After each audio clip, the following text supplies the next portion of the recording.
Breaking news Jubilee hills ఎన్నికలపై Congress focus పెట్టింది. ప్రజాభవన్లో నియోజకవర్గ ఇన్ఛార్జీలు కోఆర్డినేటర్లతో సమావేశం ప్రారంభమైంది. ఇన్ఛార్జ్ మంత్రులు పొన్నం ప్రభాకర్, వివేక్, తుమ్మల నాగేశ్వరరావు సమావేశంలో పాల్గొంటున్నారు. ఎన్నికల్లో గెలిచి తీరాలని ప్రభుత్వం గట్టి పట్టుదలతో ఉంది. కేఐసీసీ ఇన్ఛార్జ్ మీనాక్షి నటరాజన్ సమావేశానికి హాజరయ్యారు.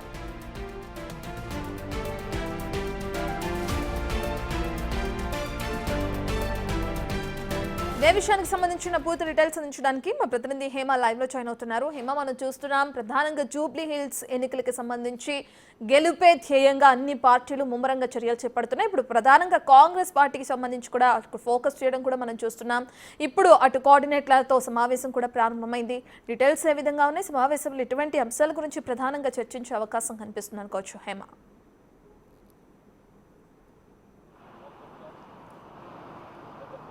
మొత్తానికి జూబ్లీ హిల్స్ ఎన్నికలపైన కాంగ్రెస్ పార్టీ ఫోకస్ పెట్టింది. ఈ నేపథ్యంలో ఒకవైపు స్థానిక ఎన్నికలు, మరొక వైపు జూబ్లీ హిల్స్ ఎన్నికలతో back to back Congress party అయితే ఉన్నటువంటి నేతలంతా కూడా బిజీగా ఎన్నికలపైన ఫోకస్ పెట్టారనే చెప్పుకోవచ్చు. ఇందులో భాగంగా ఇప్పటికే మనం చూసుకున్నట్టయితే గత 10 రోజుల నుంచి కూడా అటు ముఖ్యమంత్రి రేవంత్ రెడ్డి ఇంట్లో, అదేవిధంగా ఇన్ఛార్జ్ మంత్రుల ఇంట్లో, మరొక వైపు కాంగ్రెస్ ముఖ్య నేతల ఇంట్లో జూబ్లీ హిల్స్ ఎన్నికలపైన చర్చలు జరుపుతూ ఉన్నారు. ఇక ఈ రోజు ఉదయం కూడా అటు ఎమ్మెల్యే క్వార్టర్స్లో మీనాక్షి నటరాజన్, డిప్యూటీ సీఎం బట్టి విక్రమార్కతో పాటు మంత్రులు కూడా కలిసినటువంటి పరిస్థితి. ఇక ప్రస్తుతం మనం విజువల్స్లో కూడా చూడొచ్చు. ఒక్కొక్కరుగా ప్రస్తుతం ప్రజాభవన్కి చేరుకుంటూ ఉన్నారు. ప్రజాభవన్లో మరి కాసేపట్లో ఏదైతే జూబ్లీ హిల్స్ ఎన్నికలకు సంబంధించినటువంటి భేటీ కూడా అవ్వనున్నారు. ప్రధానంగా ఇప్పటికే జూబ్లీ హిల్స్కి సంబంధించి 3 మంత్రులను కూడా అక్కడ కమిటీ వేశారు. 3 మంత్రులతో పాటు 19 మంది కార్పొరేషన్ చైర్మన్లు కూడా జూబ్లీ హిల్స్లో సర్వే నిర్వహించాలి. ఏ అభ్యర్థికి టికెట్ ఇస్తే అక్కడ జూబ్లీ హిల్స్లో జెండా ఎగరవేయచ్చు అంటూ కూడా సర్వే నిర్వహించాలని చెప్పారు. సో ఇందులో భాగంగా ఒకవైపు మంత్రి వివేక్ వెంకటస్వామి, మంత్రి పొన్నం ప్రభాకర్తో పాటుగా తుమ్మల నాగేశ్వరరావు 3 మంత్రులు ఇన్ఛార్జీలుగా ఉన్నారు. సేమ్ టైం 19 మంది కార్పొరేషన్ చైర్మన్లు కూడా ప్రస్తుతం జూబ్లీ హిల్స్లో సర్వే నిర్వహిస్తున్నటువంటి పరిస్థితి. ఒకవైపు సర్వే, మరొక వైపు అభివృద్ధి కార్యక్రమాలతో మొత్తం జూబ్లీ హిల్స్లోనే అంతా రాష్ట్ర నాయకత్వానికి సంబంధించినటువంటి ముఖ్య నేతలంతా కూడా ఉన్నారు. అయితే ఇందులో భాగంగా ఇప్పటికే అటు ఢిల్లీ నుంచి కూడా పిలుపు వచ్చింది. హైకమాండ్ నుంచి ఏ క్షణమైనా సరే హైకమాండ్ నుంచి జూబ్లీ హిల్స్ అభ్యర్థిని అనౌన్స్ చేసేటటువంటి అవకాశం కనిపిస్తుంది. సో ఇందులో భాగంగా 3 పేర్లు ఇవ్వాలి, 3 పేర్లకు సంబంధించినటువంటి నివేదికను ఇవ్వాలి అంటూ కూడా హైకమాండ్ రాష్ట్ర నాయకత్వానికి కోరింది. సో ఇందులో భాగంగా 3 మంత్రులు 3 పేర్లను కూడా సిఫార్సు చేశారు. అందులో 3 సామాజిక వర్గాలకు సంబంధించినటువంటి అభ్యర్థుల పేర్లను కూడా పెట్టారు. ఇప్పటికే మంత్రి పొన్నం ప్రభాకర్ కూడా ఖచ్చితంగా జూబ్లీ హిల్స్లో స్థానికులకి అవకాశం ఉంటుంది, స్థానికేతరులకు అవకాశం ఉండదు అంటూ కూడా చాలా బలంగా చెప్పారు. ఇందులో భాగంగా ఇప్పటికే రేస్లో ఉన్నటువంటి అజరుద్దీన్ని తప్పించారు. మరొక వైపు ఎన్నో రోజుల నుంచి వినిపిస్తున్నటువంటి పేరు అంజన్ కుమార్ యాదవ్ పేరు కూడా బలంగా వినిపిస్తుంది. కానీ అంజన్ కుమార్ యాదవ్ తనకే టికెట్ ఇవ్వాలి, ఇవ్వకపోతే జూబ్లీ హిల్స్లో ఎలా కాంగ్రెస్ విన్ అవుతుందో నేను కూడా చూస్తాను అంటూ బహిర్గంగా కామెంట్ చేశారు. సేమ్ టైం పొన్నం ప్రభాకర్ పైన కూడా కామెంట్ చేశారు. కానీ ప్రస్తుతం రేస్లో అటు అంజన్ కుమార్ యాదవ్ కూడా లేరు. మరొక వైపు ఖైరతాబాద్ ఎమ్మెల్యే దానం నాగేందర్ పేరు కూడా చాలా బలంగా వినిపించినప్పటికీ దానం నాగేందర్ పైన ప్రస్తుతం సీఎం ఇంట్రెస్ట్గా లేనట్టుగా తెలుస్తోంది. కానీ మరొక వైపు దానం నాగేందర్ ఆల్రెడీ ఇటు ఫిరాయింపుల కేసును కూడా ఎదుర్కొంటూ ఉన్నారు. సో ఈ నేపథ్యంలో కాసేపటి క్రితం వరకు కూడా దానం నాగేందర్ ఇటు ఎమ్మెల్యే పదవికి రాజీనామా చేయబోతున్నారు, జూబ్లీ హిల్స్ నుంచి పోటీ చేయబోతున్నారు అనే వార్తలు వినిపించినప్పటికీ కూడా మనం దానం నాగేందర్తో మాట్లాడినటువంటి సమయంలో ఆ వార్తల్లో నిజం లేదు అంటూ కూడా చెప్పినటువంటి పరిస్థితి. అయితే ప్రస్తుతం చాలా బలంగా వినిపిస్తున్నటువంటి పేర్లు 2 సామాజిక వర్గం నుంచి పేర్లు బలంగా వినిపిస్తున్నాయి. అటు బీసీ సామాజిక వర్గం నుంచి నవీన్ యాదవ్ పేరు చాలా బలంగా వినిపిస్తుంది. Same time Naveen Yadav already గతంలో జూబ్లీ హిల్స్ నుంచి పోటీ చేశారు, కానీ ఓడిపోయారు. ప్రస్తుతం బీసీకి ఇవ్వాల్సి వస్తుంది, ఎందుకంటే రాష్ట్రంలో బీసీ నినాదంతో కాంగ్రెస్ ముందుకు వెళ్తుంది. ఆల్రెడీ 42% రిజర్వేషన్ని కూడా అటు స్థానిక ఎన్నికల్లో తీసుకొని వెళ్ళబోతుంది. సో ఈ నేపథ్యంలో ఒకవేళ జూబ్లీ హిల్స్లో బీసీకి ఇస్తే మాత్రం ఖచ్చితంగా నవీన్ యాదవ్ వైపే కాంగ్రెస్ పార్టీ అండ్ ముఖ్యమంత్రి రేవంత్ రెడ్డి కూడా మొగ్గు చూపేటటువంటి అవకాశాలు ఎక్కువ కనిపిస్తున్నాయి. మరొక వైపు రెడ్డి సామాజిక వర్గం నుంచి మొదటి నుంచి రంజిత్ రెడ్డి, సిఎన్ రెడ్డి పేర్లు వినిపిస్తున్నప్పటికీ రంజిత్ రెడ్డి మాత్రం ప్రస్తుతం ఎన్నికల్లో ఇంట్రెస్ట్ లేనట్టుగా తెలుస్తుంది. తర్వాత రంజిత్ రెడ్డికి ఎమ్మెల్సీ ఇచ్చేటటువంటి అవకాశాలు ఎక్కువగా ఉన్నాయి. సో ఈ నేపథ్యంలో ప్రస్తుతం రెడ్డి సామాజిక వర్గం నుంచి రెహమత్ నగర్ డివిజన్ కార్పొరేటర్గా ఉన్నటువంటి సిఎన్ రెడ్డి పేరు బలంగా వినిపిస్తుంది. మొత్తం ఎంటైర్ జూబ్లీ హిల్స్లోనే ఎంటైర్ గ్రేటర్లోనే రెహమత్ నగర్ అనేది చాలా పెద్ద డివిజన్. సో దీనికి సంబంధించి ఆల్రెడీ కార్పొరేటర్గా ఉన్నారు. మరొక వైపు అక్కడ స్థానికులు కూడా పెద్ద ఎత్తున సీఎన్ రెడ్డి పైన ఇంట్రెస్ట్ చూపిస్తున్నారు. సీఎన్ రెడ్డికి టికెట్ ఇస్తే ఖచ్చితంగా అక్కడ కాంగ్రెస్ జెండా ఎగరవేస్తుంది అంటూ కూడా పెద్ద ఎత్తున లోకల్ సర్వేలో ఆయన పేరు బలంగా వినిపించడంతో ప్రస్తుతం సీఎన్ రెడ్డి వర్సెస్ నవీన్ యాదవ్ పేర్లు వినిపిస్తున్నాయి. అయితే హైకమాండ్ మాత్రం 3 పేర్లు పంపాలి అంటూ కూడా కోరింది. సో ఇందులో భాగంగా 3 సామాజిక వర్గాల నుంచి రెడ్డి సామాజిక వర్గం నుంచి సీఎన్ రెడ్డి, బీసీ సామాజిక వర్గం నుంచి Naveen Yadav, same time minority సామాజిక వర్గం నుంచి బాబా ఫసీవుద్దీన్ పేర్లు ప్రస్తుతం సిఫార్సు చేస్తూ వాళ్ళకి సంబంధించినటువంటి నివేదికను కూడా పంపించినట్టుగా మనకున్నటువంటి సమాచారం. అయితే ఈ నివేదికలో ప్రధానంగా వీళ్ళు 3 కాంగ్రెస్ పార్టీలో ఎప్పుడు చేరారు, ఎన్నికల కంటే ముందు చేరారా, లేదంటే రాష్ట్రంలో కాంగ్రెస్ పార్టీ అధికారంలోకి వచ్చిన తర్వాత చేరారా,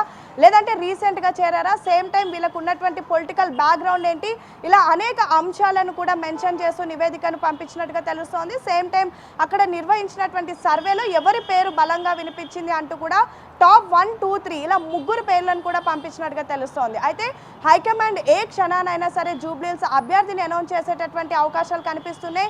సేమ్ టైం ఇప్పటికే అటు బీఆర్ఎస్ నుంచి మాగంటి వైఫ్ సునీత మాగంటిని అనౌన్స్ చేశారు. అండ్ మోరోవర్ బీజేపీ నుంచి ఇప్పటి వరకు ఇంకా ఎవరిని కూడా అభ్యర్థులను ప్రకటించలేదు. కానీ కాంగ్రెస్ పార్టీ ఎప్పుడు కూడా ఎన్నికల షెడ్యూల్ వచ్చిన తర్వాత అభ్యర్థిని ప్రకటిస్తుంది. కానీ ఈసారి మాత్రం జూబ్లీహిల్స్లో అనేక పేర్లు వినిపిస్తున్నాయి. ఒకవైపు సీనియర్ నేతలు, మరొక వైపు ఆశావాహులు, ఇలా పెద్ద ఎత్తున లిస్టు పెరగడంతో రీసెంట్ డేస్లో కంచర్ల విజయలక్ష్మి పేరు కూడా పెద్ద ఎత్తున వినిపిస్తుంది. సేమ్ టైం ఎక్స్ మేయర్గా ఉన్నటువంటి బొంతు రామ్మోహన్, మున్నూరు కాపు సామాజిక వర్గానికి సంబంధించినటువంటి బొంతు రామ్మోహన్ పేరు కూడా పెద్ద ఎత్తున వినిపిస్తుంది. బొంతు రామ్మోహన్ కూడా అటు ఢిల్లీ లెవెల్లో లాబింగ్ చేసినట్టుగా కూడా తెలుస్తోంది. ఒకవైపు అంజన్ కుమార్, మరొక వైపు బొంతు రామ్మోహన్, మరొక వైపు ఏకంగా మైనంపల్లి హనుమంతరావు కూడా రీసెంట్ డేస్లో జూబ్లీహిల్స్లో పెద్ద ఎత్తున ఆయనకు సంబంధించినటువంటి ఫ్లెక్సీలను కూడా వేశారు. ఖచ్చితంగా జూబ్లీహిల్స్ ఎన్నికల పోటీల్లో మైనంపల్లి కూడా ఉంటారు అంటూ కూడా ఒకవైపు వార్తలు వినిపిస్తున్నటువంటి సమయంలో ఇలా ప్రతి ఒక్కరు తమకు తామే అభ్యర్థి అని ప్రకటించుకునే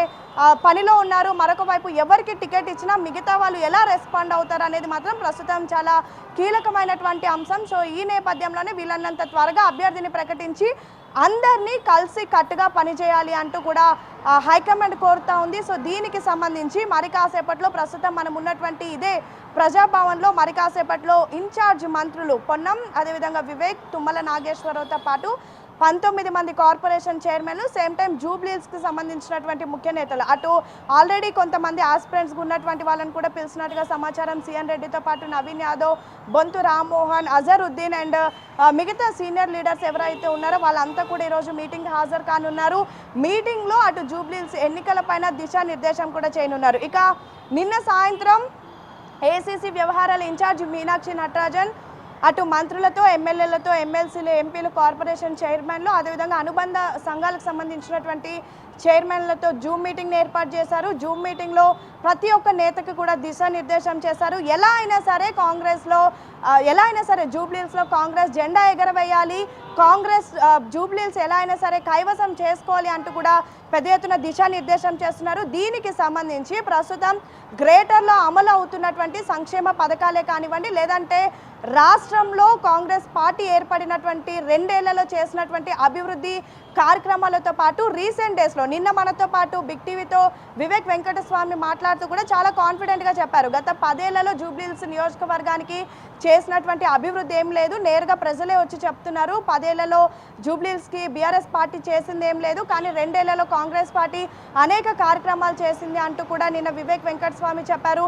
సేమ్ టైం ప్రస్తుతం తుమ్మల నాగేశ్వరరావు ఒకవైపు తిరుగుతున్నారు, పొన్నం మరొక వైపు బ్యాక్ టు బ్యాక్ అభివృద్ధి కార్యక్రమాలతో పాటు బ్యాక్ టు బ్యాక్ నియోజకవర్గంలో కూడా తిరిగి అక్కడ పెద్ద ఎత్తున ఆల్రెడీ ఒక విధంగా చెప్పాలంటే ప్రచారం స్టార్ట్ చేశారనే చెప్పుకోవచ్చు. ఇంకా అభ్యర్థి ఎవరు అనేది ప్రకటించకపోయినప్పటికీ పెద్ద ఎత్తున మంత్రులు మాత్రం తమ పనులు తాము చేసుకోబోతున్నారు. సో మొత్తానికి మీనాక్షి నటరాజన్, టీపీసీసీ చీఫ్ మహేష్ కుమార్ గౌడ్, ముఖ్యమంత్రి రేవంత్ రెడ్డి చేసే దిశానిర్దేశం ఏంటంటే ఎలా అయినా సరే జూబ్లీహిల్స్ కైవసం చేసుకోవాలి.